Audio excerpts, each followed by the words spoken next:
हाँ जी, अब नेक्स्ट हम चलते हैं जी। नेक्स्ट में कम्युनिकेशन में उसने बताया हुआ है जी, स्पॉन्सर कौन से, ऑथर कौन से थे और पर्सना कौन सा था। सोर्स डायमेंशन है जी। स्पॉन्सरियल या स्पॉन्सर वो लोग होते हैं, आपने देखा होगा, अभी मैंने बैक स्लाइड्स अगर हम चेक करें तो उसमें मैंने तीन तरह के मसलन उसमें वो आपको कंज्यूमर दिखा रहे थे कि एक स्पॉन्सोरियल था, एक इम्प्लाइड था और एक एक्चुअल था। असल में स्पॉन्सोरियल या स्पॉन्सर्ड वो लोग होते हैं जो जिनके पास अथॉरिटी होती है, वो उनके पास ये अथॉरिटी होती है किस एड को उसने कितना चलाना है, किस एड को कहाँ पे कहाँ तक रोक लेना है, या किस एड को कितना उन्होंने क्या करना है कि जी वो और कितने अरसे तक चलाना है। ये लीगली रिस्पॉन्सिबल लोग होते हैं, ऑर्गेनाइजेशन में हरारिकल किसी पोस्ट पे बैठे होते हैं, डिसीजन मेकर्स होते हैं और यही उस मैसेज को बनाते हैं, ड्राफ्ट करते हैं। मसलन इन्हीं ने स्पॉन्सर करना होता है, इन्हीं ने वो पैसे देने होते हैं। आथर्स वो लोग होते हैं जो बिल्कुल टेक्निकल काम करते हैं, जो मीडिया हाउसेस में बैठे होते हैं, जो ड्राफ्ट करते हैं, जो कॉपीराइट होते हैं, आर्ट डायरेक्टर्स होते हैं, क्रिएटिव्स होते हैं, जो जो उस प्रोडक्ट, जिस भी प्रोडक्ट का या जिस भी ब्रांड की एडवर्टीजमेंट है तो उसको उन्होंने लिखना है, उसको उन्होंने सारा वो मसलन सम अप उसने उन्होंने करना है सारा। अब वो creators are invisible to audience, वो कभी ऑडियंस के सामने नहीं आते। मसलन देखे ना, जिसने सपोज मैं एक एग्जांपल दे रहा हूं, जिसने कोई भी एड बनाई, यू फोन की कोई भी एड बनाते हैं जो लोग, क्या वो जिनका मैसेज होता है उनके पीछे वो तो नहीं आते अवाम के सामने। या कोई भी ऐसे लोग जिन जो उस एड को बना रहे होते हैं, क्रिएट कर रहे होते हैं, आर्ट डायरेक्टर्स होते हैं, वो ऑडियंस के सामने नहीं आते होते, लेकिन बिहाइंड द सीन उनका थीम चल रहा होता है उस एडवर्टीजमेंट में कि ये एडवर्टीजमेंट किस तरह की है। ये एडवर्टीजमेंट मसलन इस एडवर्टीजमेंट में हमने ये मैसेज देना है, कोई स्पेसिफिक किस्म का मैसेज होता है। अब पर्सनल एक एक इमेजिनरी स्पोक्स पर्सन होगा जो रिप्रेजेंट करेगा स्पॉन्सर को। मसलन आप किसी एक पर्सोना, मसलन एक बहुत ही ज्यादा क्या कहते हैं कि जी एक शख्स है जो बड़ा हीरोइक है या जिसकी बड़ी फैन फॉलोइंग है, वो किसी एडवर्टीजमेंट में आके किसी ब्रांड के बारे में मसलन वो कह देता है, जिस तरह फहद मुस्तफ़ा आजकल कह रहा है कि जी आप कोरोना वायरस आ गया है, या वसीम अकरम किसी ऐड में आ जाए, या शाहिद अफरीदी किसी ऐड में आके आपको कुछ किसी के बारे में कुछ कोई ऐसी वैसी चीज वो कह देते हैं, तो रिप्रेजेंट्स वो कर देता है जी वो स्पॉन्सर्स का।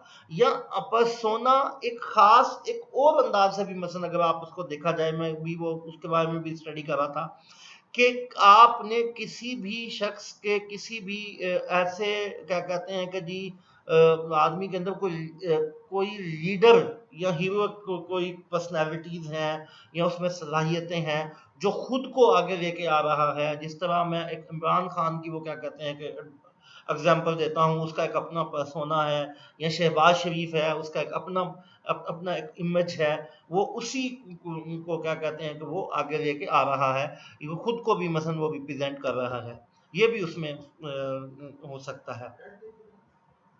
अब कम्युनिकेशन में ऑटोबायोग्राफी, मसलन मैं अपनी कम्युनिकेशन डायमेंशंस क्या हैं जी, मैसेज की डायमेंशंस के ऑटोबायोग्राफी, हम अपनी स्टोरी सुनाना शुरू कर दें, I tell a story about myself to you the imaginary audience, मसलन हम अपनी कोई स्टोरी वगैरह सुनाना शुरू कर दें, अपने बारे में कुछ बताना शुरू कर दें। और मसलन जिस तरह कोई एक शख्स, जिस तरह जवेद चौधरी है, वो अपनी कोई ऑटोबायोग्राफी बनाना शुरू करते हैं, मुनीबा मदारी है वो अपनी ऑटोबायोग्राफी बना देते हैं। नरेटिव्स है जी, third person tell a story about others, imagine the audience, मसलन वो तीसरे शख्स के बारे में कोई स्टोरी बनाए। हम ड्रामा, आप कोई भी ड्रामा क्रिएट कर सकते हैं, कोई भी character front of imagine audience वो कोई ड्रामा क्रिएट करें या किसी चीज के बारे में भी।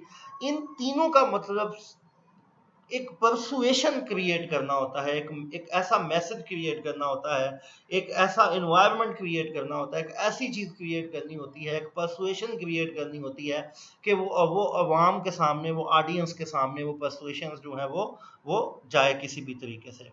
अब अब वो याद करें, हमने एक स्लाइड बनी थी, जो लास्ट स्लाइड मैंने इसी पहले लेक्चर की पहली वीडियो की लास्ट स्लाइड में हमने कम्युनिकेशन रिसीवर डायमेंशंस में इम्प्लाइड और स्पॉन्सोरियल और एक्चुअल कंज्यूमर, स्पॉन्सोरियल को मैंने कुछ डिफाइन भी किया था।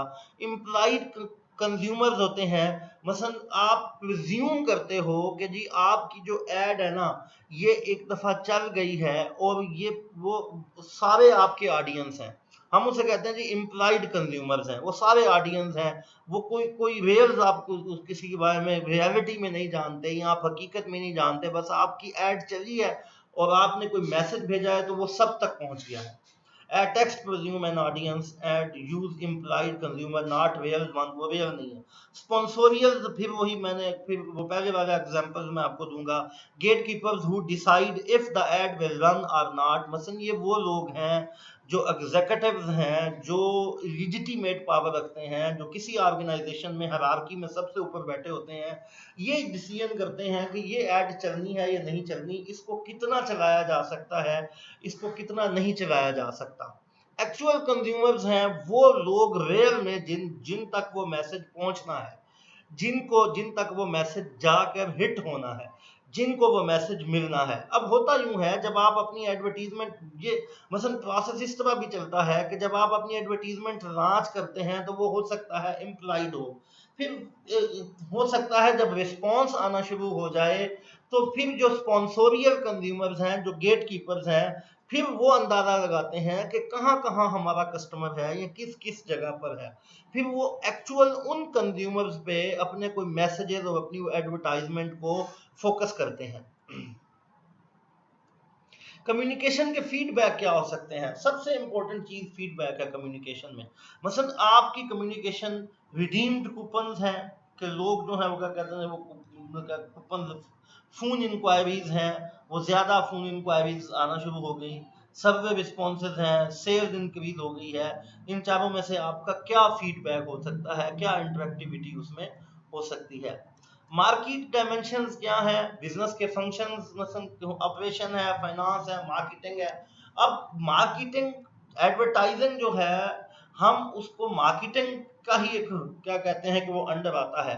मसलन मार्केटिंग एक ओवरऑल एक क्या कहते हैं, एक फील्ड है, एक फंक्शन है, एक सब्जेक्ट है, और एडवर्टाइजिंग उसका एक सब टॉपिक है, वो उसी के अंडर आता है। बल्कि बहुत सारे लोग ये भी समझते हैं जो लेमैन है कि ये एडवर्टाइजिंग ही मार्केटिंग है। ऐसा नहीं है, मार्केटिंग के अंदर एक एडवर्टाइजिंग का एक रोल है, और मार्केटिंग एक ऐसा फंक्शन है कि जिसका प्राइमरी मकसद ही क्या होता है, रेवेन्यू जनरेट करना है या रेवेन्यू जनरेशन है। किस तरह through advertising, through different scheme, through different ways, different strategies में। अब मार्केटिंग क्या है, ये जाहिर बात है आपने मार्केटिंग पढ़ी है। Marketing is the process, planning, executing, concept, pricing, distribution and promotion of ideas, goods and services। ये इसको मैं सिर्फ फर्दर ऐसे पढ़ रहा हूँ क्योंकि ये मार्केटिंग का सब्जेक्ट आपने पढ़ा होगा। To create exchanges that satisfy the perceived needs, wants and objectives of individual and organizations। मसलन मार्केटिंग एक ऐसा प्रोसेस है कि जहाँ आप नीड्स और वांट्स किसी भी इंडिविजुअल या ऑर्गेनाइजेशन की जो है वो उसको कवर अप करते हैं, उसको फुलफिल करते हैं। वो किस तरह से कि आप एक एग्जीक्यूट करते हो प्राइस का, डिस्ट्रीब्यूशन, प्रमोशन, आइडिया, गुड्स और सर्विसेज इसके थ्रू। मार्केटिंग टारगेट मार्केट्स कंज्यूमर है। आपने दो पिक्चर देख रहे हैं, एक आपके पास consumer public retail public services हैं जिसमें आप देख रहे हैं जी कि आपके पास ऊपर वो एग्जांपल्स हैं, आपको सिगरेट दी हुई है, टेप रिकॉर्डर है या क्लॉथ वगैरह है, नीचे बिजनेस, इंडस्ट्री, ट्रेड, प्रोफेशंस हैं। कंज्यूमर और रिटेल पब्लिक सर्विसेज में जो भी आपके पास है, इसमें इतना कंज्यूमर को नॉलेज नहीं चाहिए होता, लेकिन बिजनेस, इंडस्ट्रियल, ट्रेड, प्रोफेशन या बिजनेस टू बिजनेस डील में कंज्यूमर को या खरीदने वाले को बहुत ज्यादा नॉलेज होता है, वो नॉलेज चाहिए होता है और नॉलेज होता भी है। वो बड़े प्रोफेशनल लोग होते हैं जो बिजनेस टू बिजनेस डील करते हैं। कंज्यूमर टू कंज्यूमर या कंज्यूमर लेवल पे जो डील होती है वो हो सकता है उसके पास इतना नॉलेज ना हो। ये 4 P's हैं बेसिकली जो रिप्रेजेंट करते हैं इन डिफरेंट चीजों को। प्रोडक्ट, कैटेगरीज ऑफ गुड्स और सर्विसेज। प्रोडक्ट आपको गुड्स या सर्विसेज की कैटेगरीज है। प्राइस है जी, कंपेटिटिव प्राइसेस, हम किस तरह स्ट्रेटजी बनाएं कि हमारी प्राइसेस बड़ी कंपेटिटिव हों। प्लेस, डिस्ट्रीब्यूशन एंड जियोग्राफी, हम किस तरह चीज़ों को डिस्ट्रीब्यूट करें, किस किस एरिया, किस किस जगह में जाएं, और प्रमोशन कम्युनिकेशन चैनल्स हैं।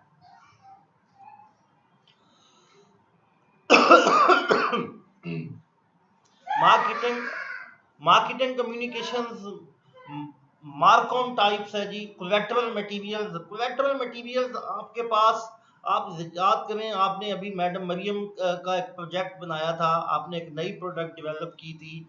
जिन लोगों ने वो प्रोजेक्ट बनाया होगा उनने उसके लिए ब्रोशर्स, कोई क्या कहते हैं कि जी कोई डिफरेंट किस्म के कूपन्स, डिफरेंट किस्म के ब्रोशर्स, ये चीज़ें बनाई थी। हम इसको कहते हैं ये कोलेटरल मटेरियल है। ये कोलेटरल मटेरियल की ये पिक भी आपको नज़र आ रही होगी। ये मैं उस पर माउस इस तरह आपको क्या कहते, कर्सर जो है वो मैं उसको घुमा रहा हूँ। ये सारा कोलेटरल मटेरियल है जो उसकी उस ऑर्गेनाइजेशन या उस खास स्पेसिफिक प्रोडक्ट के लिए या आपकी ऑर्गेनाइजेशन के लिए हो सकता है, जो आपकी ऑर्गेनाइजेशन को की इंफॉर्मेशन के बारे में होता है। हमारे लिए वो कोलेटरल प्रोडक्ट कहलाता है।